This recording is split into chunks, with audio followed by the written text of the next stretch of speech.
Hello, everyone, and welcome into my office. Blessed to be joined this week by Jordan. Jordan is one of our camp counselors for our Vacation Bible School sports camp, the soccer expert. So we're blessed to have her with us along with a few others as well. This week's gospel is actually pretty interesting. It's the story of the return of the disciples after they went out to minister to others and heal others. They come back to tell Jesus about all of their ministry.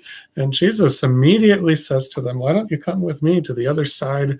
We'll get some rest. You can eat, you can rest, you can get some shelter. So he's showing a level of compassion and concern for them. And it's always struck me that that's kind of like the Sabbath. You know, from the Old Testament, Jesus is insisting they take a Sabbath after all of their work. But a whole bunch of villagers follow. Everywhere Jesus goes, they follow. And they want to be taught, they want to be healed. And Jesus does not turn anyone away. In fact, he ends up healing tons of people in the story. It's a beautiful story of Jesus' love, compassion, the ways in which Jesus just won't turn people away at all. So my focus this week is on the compassion of Christ. Jordan, I'm just wondering, as I'm sitting here thinking about this, who is somebody in your life who's been very compassionate? When you think of the word compassion, this person comes to mind. I definitely think of my mom. Okay. I'm the oldest of 8 kids. Wow. And so 4 of us are bio kids, 4 of them are us are adopted. Okay.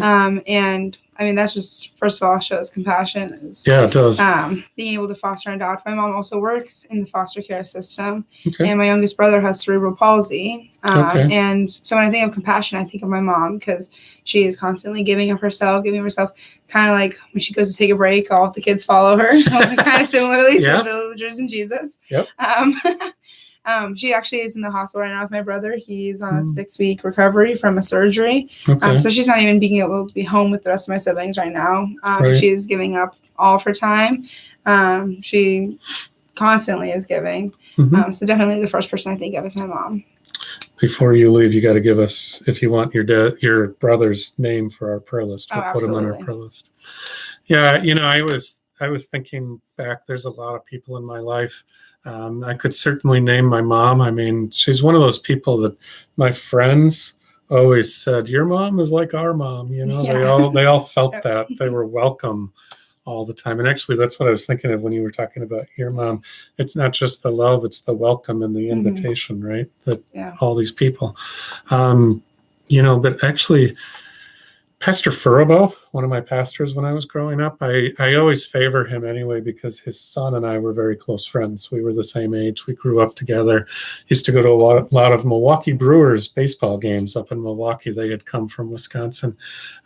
He and his wife were just absolutely wonderful.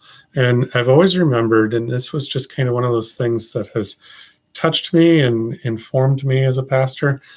When my mom was really sick and was dying, she was in the stages of dying, Pastor Furbo wasn't only there. I remember him sitting there holding her hand, holding my hand, and the tears coming down his face.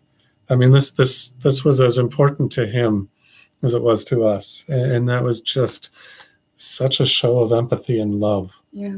It was unbelievable. So I always think about that. I hope, I try to be like that as a pastor myself. He's one of my role models, obviously, but his compassion was amazing. It really was. I also have a friend who's a colleague of mine. David is a pastor in Naperville, and one of his parishioners had to go all the way to New York City he had mesothelioma. He had to go there for some kind of surgery, special surgery, and David bought his own plane ticket and surprised the family in the waiting room during the surgery. I thought that was awesome too. So, there's a few people around that I've encountered over the years that their level of compassion is just way up here, just incredible. So, I bring that up because not only do we experience the compassion of Christ, which we do every single day, but as his disciples, we're also called upon to be compassionate to others at the same time, to share that with others, to be that light, that hope, if you will, to others. So our ability to show compassion to others, in doing so, we literally shower them not just with our love, but with Christ's love and compassion as well. So that's what we will be talking about this week. We are very blessed to have you guys with us. The kids are having a blast. They really are. Honestly, we're blessed to be here. We love loving on your kids. So yeah, they're fun. They're fun. We've got over 70 kids. They're loud. They're fun. They're energetic. They're having a blast. So thank you for coming. Absolutely. Thank you. So this is the day the Lord has made. Let us rejoice and be glad in it. Go in peace. Serve the Lord. Thanks be to God.